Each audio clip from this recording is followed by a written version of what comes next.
पश्चिम बंगाल राज्य तृणमूल कार्यकर्ता नेता का दिखावा। अस्पताल में घुसकर हंगामा किया, अस्थायी ग्रुप डी कर्मचारियों के साथ मारपीट की। 5 लाख रुपए की मांग की गई, पैसे न देने पर जान से मारने की धमकी दी। तृणमूल कार्यकर्ता नेता के नाम पुलिस स्टेशन में लिखित शिकायत दर्ज कराई गई है। मालदा मेडिकल कॉलेज अस्पताल की घटना। बताया जा रहा है कि कल देर रात इंग्लिश बाजार नगर पालिका की तृणमूल पार्षद के पति INTTUC के जिला उपाध्यक्ष जयंत बोस अस्पताल के ग्रुप डी सुपरवाइजर के कार्यालय में घुसकर हंगामा करने लगे। ड्यूटी पर मौजूद साहिम विश्वास और विश्वजीत सिंह के साथ मारपीट की गई। साथ ही 5 लाख रुपए की मांग की गई। बताया जा रहा है कि मालदा मेडिकल कॉलेज अस्पताल में इस समय दिल्ली की एक कंपनी के अधीन 135 ग्रुप डी कर्मचारी कार्यरत हैं। इनमें से लगभग 50 महिलाएं। कंपनी ने इस साल अगस्त में कार्यभार संभाला। आरोप है कि तृणमूल कार्यकर्ता नेता ने अस्पताल में घुसकर ग्रुप डी के अस्थायी कर्मचारियों की पिटाई की और कंपनी से 5 लाख रुपए की मांग की। इस बीच मामले की जानकारी मिलने पर आज सुबह अन्य कर्मचारी विरोध प्रदर्शन पर उतर आए। ग्रुप डी के महिला और पुरुष कर्मचारियों ने अपनी सुरक्षा की मांग को लेकर अस्पताल के सामने प्रदर्शन किया। उन्होंने कहा कि ये घटना अभी भी एक ज्वलंत मुद्दा है। वे ड्यूटी करने से डरते हैं, उनकी सुरक्षा कहाँ है? उन्होंने सवाल भी उठाए। हालांकि तृणमूल कार्यकर्ता नेता ने दावा किया कि ये सभी आरोप निराधार हैं। मालदा से रामचंद्र मंडल की रिपोर्ट।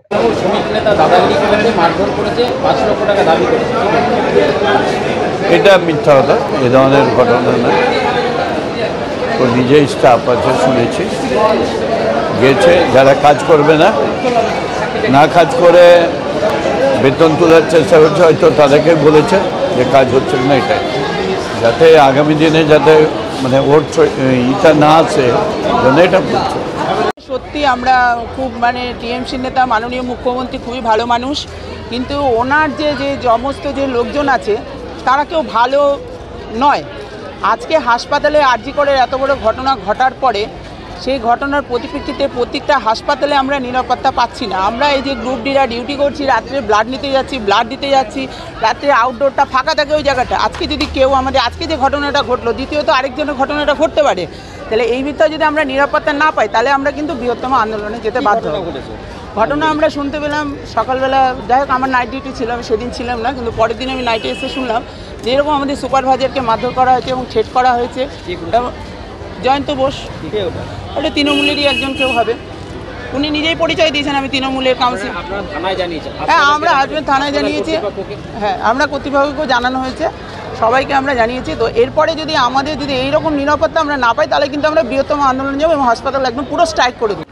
গতকালকে রাতের হামলা কি বলবেন আপনারা, কিভাবে দেখছেন? আমরা তো সকালবেলা আমি ডিউটিতে আসলাম, আমি আর আমার আরেকটা সুপারভাইজার দিদি আছে, আমরা যখন এসে শুনলাম তো এমনিতেই হচ্ছে আরজি করে যে ঘটনাটা ঘটেছে তারপর থেকে তো আমরা এমনিতে আতঙ্কে আছি যে হাসপাতালে কাজ করা নিয়ে যদি ছেলেদেরই এখানে সুরক্ষা না থাকে তো মেয়েদের কি সেফটি?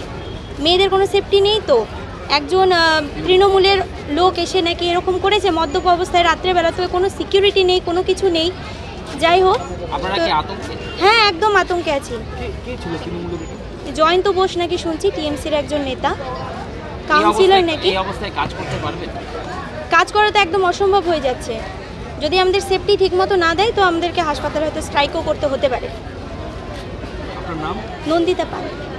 ভিত্তিহীন, এগুলোর কোনো কিছু নেই, কোনো কারো বিরুদ্ধে কোনো কিছু নেই। আসলে টোটালটাই একটা মিথ্যে গসিপ, কেউ বা কারা কী জন্য করছে জানি না।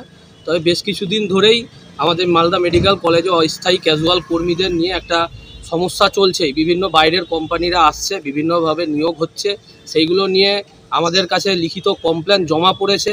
সেই লিখিত কমপ্লেনের বেসিস আমরা সেদিন রাত্রে মাতৃমাতে একটা পেশেন্টের অবস্থা খুব শোচনীয়। আমি নিজেও একজন মেডিকেল কলেজের ক্যাজুয়াল স্টাফ, তো সেই সময় যাওয়াতে তারা যারা আমাদেরকে লিখিত দিয়েছিল তাদেরকে নিয়ে আমরা জাস্ট নতুন একজনকে ঢুকিয়েছে কোম্পানি, কোথায় থেকে বাড়ি জানি না, শুনলাম যে আমার নামে অভিযোগ করেছে।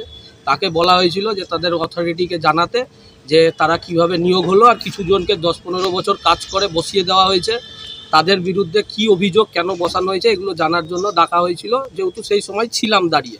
এইটুকুই দিয়ে তারপরে চলে আসা হয়েছে এবং বলা হয়েছে এগুলো আমাদের এখানে লেবার কমিশনার অফিস। গতকাল রাত্রে মালদা মেডিকেল কলেজে তৃণমূল কংগ্রেসের ট্রেড ইউনিয়নের সহসভাপতি তথা কাউন্সিলরের হাজবেন্ড, তিনি মেডিকেল কলেজে অস্থায়ী কর্মীর সঙ্গে যে ঘটনা ঘটিয়েছে তার জন্য আমরা ভারতীয় জনতা পার্টি নিন্দা জানাচ্ছি। আমরা ভারতীয় জনতা পার্টি বারবার সোচ্চার হয়েছি তৃণমূল কংগ্রেসের এই অপশাসন, এই দাদাগিরি, গুন্ডাগিরির বিরুদ্ধে। আমরা গতকাল তার আবার পুনরাবৃত্তি দেখলাম যে তৃণমূল কংগ্রেসের ট্রেড ইউনিয়নের সহসভাপতি তথা কাউন্সিলরের হাজবেন্ড অস্থায়ী কর্মীদের রাত্রে মেডিকেল কলেজে ঢুকে মারধর করে এবং তাদের কাছে 5 লক্ষ টাকা দাবি করে যে না দিলে তাদেরকে কাজ করতে দেবে না। আমরা সাধারণ মানুষের কাছে আপিল করছি যে তৃণমূল কংগ্রেসের যে মা মাটি মানুষের সরকারের নামে যে ক্ষমতা এসেছিল মমতা ব্যানার্জি, আমরা প্রতিনিয়ত দেখেছি, এখনো আরজি কর আমরা ভুলে যাইনি। আরজি কলে যে নৃশংস ঘটনা, কেন দাদা এই মারধর করা হলো আপনাদের? এইটা তো সম্পূর্ণ বোঝা যাচ্ছে না। ঘটনাটা ঘটেছে রাত প্রায় 1:30টার দিকে। ওরা 4 জন, সম্ভবত 4-5 জন রাতেবেলা হঠাৎ এসে অফিসে ধাক্কাধাক্কি করে ঢুকে আমাদের যারা সুপারভাইজার ছিল আরও তাদেরকে কিল ঘুষি মারধর চালায় এবং ফোন কেড়ে নেয় এবং 5 লক্ষ টাকার ওরা দাবি করে যে আমাদের 5 লাখ টাকা লাগবে, নাহলে এই কোম্পানিকে বিজনেস করতে দিব না। এখানে জয়ন্ত বোস ছিল, জয়ন্ত বোস আরও ওর সঙ্গে তৃণমূলের কিছু একটা আছে হয়তো, তৃণমূল কাউন্সিলর যিনি আছেন ওনার হাজব্যান্ড এবং তৃণমূলের শ্রমিক সভাপতি, এরকম কিছু একটা আছে। আমরা চাইছি এটার উপযুক্ত ব্যবস্থা হোক। অভিযোগ গত রাত্রি 1টা নাগাদ এসে আমাদের জয়ন্ত বোস নামে 4 জন, জয়ন্ত বোস নামে টিএমসি কাউন্সিলরের হাজব্যান্ড এসে আমাদেরকে মানে রাত্রি 1টা নাগাদ মানে দরজাতে বাড়ি মেরে, মানে দরজা খুলেছে, যখন আমরা দরজা খুললাম তখন মানে ঢুকে আমাদেরকে ঠেট করে আমাদেরকে গলা ধরে মানে মারধর করে বলছে যে 5 লাখ টাকা মানে কোম্পানির কাছ থেকে মানে আমাদেরকে বলছে কোম্পানির কাছে 5 লাখ টাকা দাবি করেছে, 5 লাখ টাকা দাবি করেছে, এটাই বলেছে। আর তারপরে এটাই বলছে। তারপরে তো আমাদেরকে আর কিছু বলেনি, আমরা কিছু বলিনি। তারপরে আমাদেরকে মানে হ্যাঁ থানাতে করেছি, মারধর করে গলা ধরেছিল। হ্যাঁ, মদ্যপ অবস্থায়। ওখানটায় সিকিউরিটি ছিল নাকি? আমাদের যে ক্যাম্পের সেদিনকার যে মানে ইনচার্জে ছিল তিনি নাকি সিকিউরিটিকে বলেছে গেটটা খুলে দিতে। ওই গেটে ওর দিক দিয়ে কেউ ঢুকতে পারে না আমাদের অফিসে, রাত্রেবেলা তালা মারা থাকে ওখানটায়। ওই অফিসারটা যে ডিউটিতে ছিল, ডিউটি অফিসারটা বলেছিল তালাটা খুলে দিতে। তালাটা খুলে দেওয়ার পর ডিউটি অফিসার চলে গেছিলো।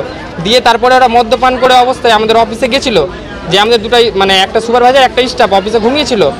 দিয়ে গেটে লাথি মেরেছে। দিয়ে তারপরে ভিতরে ঢুকে এদেরকে লক করেছে, ফোন টোন সব কেড়ে নেওয়া হয়েছিল। এদেরকে পুরো চমকিয়ে মানে মারধর করেছে। দিয়ে তারপরে আমাদের কোম্পানির মালিককে অত রাত্রে ফোন করতে বলেছে, ওদের কাছে নম্বর ছিল না। দিয়ে তারপরে রাত্রে আমাকে প্রায় 1:45-এ ফোন করে আমার সুপারভাইজার। যখন আমাকে ফোন করে বলে মানবদা এরকমভাবে মানে অফিসে জয়ন্ত এসছে, তখন আমি বুঝতে পারিনি জয়ন্তটা কে। তারপরে আমি বললাম ঠিক আছে ফোনটা দাও। যখন আমি ফোনটা দিল জয়ন্তকে, তখন বলছে মানে পুরো ড্রিঙ্ক করে আছে। আমার কাছে রেকর্ডিংটা আছে, ওই রেকর্ডিংটা। তো বলছে কি সিদ্ধার্থকে